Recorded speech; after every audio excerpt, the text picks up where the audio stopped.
This haunting sound was already 1,000 years old when Columbus first set foot on this continent. It's made by an ancient musical instrument, which is at the same time a beautiful piece of sculpture, an ocarina, shaped in the form of a gaily painted armadillo. The armadillo survived for us to play on today only because it was buried as an offering, perhaps by a long-forgotten musician, and so it remained safe from the countless wars and destructions which raged above it for hundreds and hundreds of years. But even though the history of the people who made this ocarina is obscured by the riddle of an unrecorded past, modern archaeologists have discovered a great deal about their ancient America. Today, we know in much detail how an elaborate complex of cultures developed in Mexico and Peru and spread out from there into large adjoining areas. Many tribes came and flourished into nations, only to decay in their turn. Many different cultures succeeded one another, destroyed one another, and gave birth to still others in a chain of history which reaches back some 4,000 years. We've learned, for example, about the Mochica, the Nazca, the Tiwanaku, and finally the all-conquering Incas in Peru.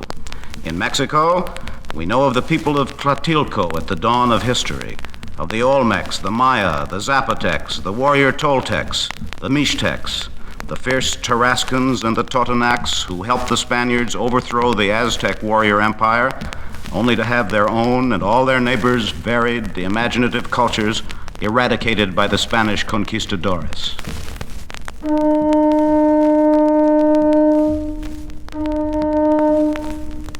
This is one of the most ancient kind of instruments in the New World, a conch shell, taken from the Pacific Ocean and made into a trumpet.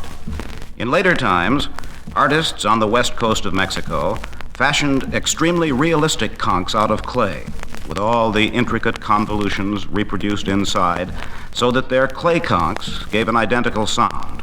Their great skill did not stop here. Their rich musical tradition developed a whole orchestra of sensitive instruments which so impressed one of the early missionaries in Mexico, the Friar Torquemada, that he wrote home to Spain, "One thing I can affirm truthfully, that not in all the kingdoms of Christendom are there as many flutes, oboes, sackbuts, trumpets, horns, and drums like in this land." Often, musical instruments were very delicately made works of art, like these whistles in the form of birds.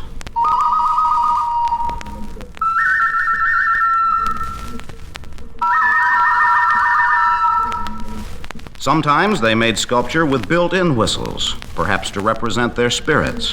For example, here's a figurine of an owl.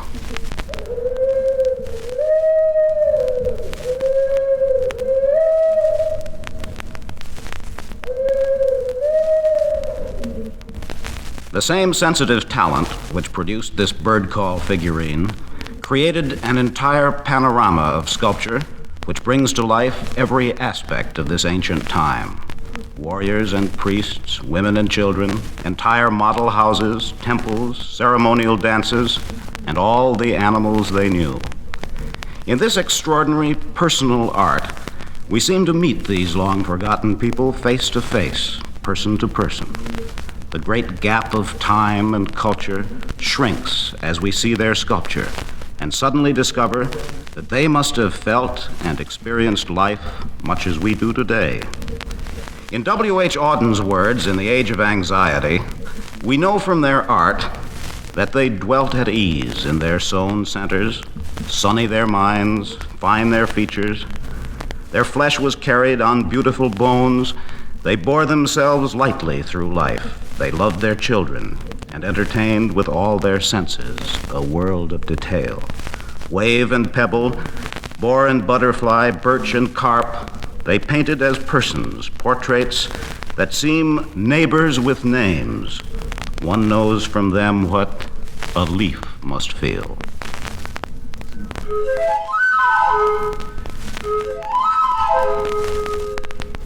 This 12-tone panpipe, made some 1,500 years ago in the Nazca Valley of Peru, is a fine example of the fantastic array of pipes and whistles ancient artists made out of clay.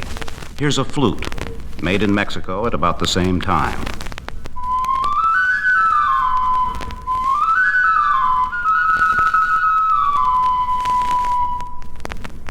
The ancient cultures of America contributed one instrument to the world's music, which today is used in one form or another by every dance band, the maracas. Here again, the highly sophisticated Indians were not satisfied simply with the original hollow gourds filled with seeds and pebbles. They made the most beautiful and intricate rattles out of clay, often in the form of people and animals, like this one.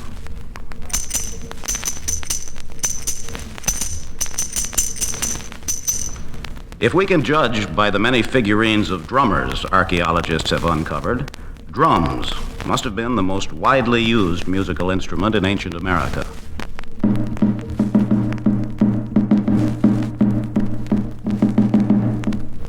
This was a head drum made out of a hollow cylinder with a skin stretched across it, much like a modern drum.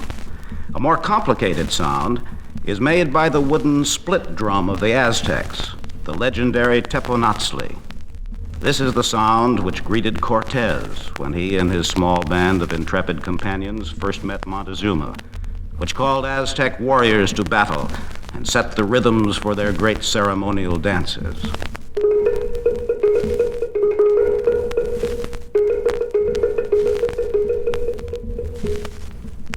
The noted young composer, Peggy Glanville, all of the instruments which you've just heard performing their single virtuosities, and composed for them the Prelude and Presto for Ancient American Instruments, commissioned on the occasion of the exhibition Music Before Columbus. The premier performance of the Prelude and Presto is recorded on the other side of this record. You'll be interested to know that all of the themes and scales in the composition are ancient ones. The scale used is that of pre-Columbian music, and so are all of the other musical concepts, some of which still remain alive in the remote high valleys of the Peruvian Andes. The instruments themselves will be included in the exhibition Music Before Columbus during October.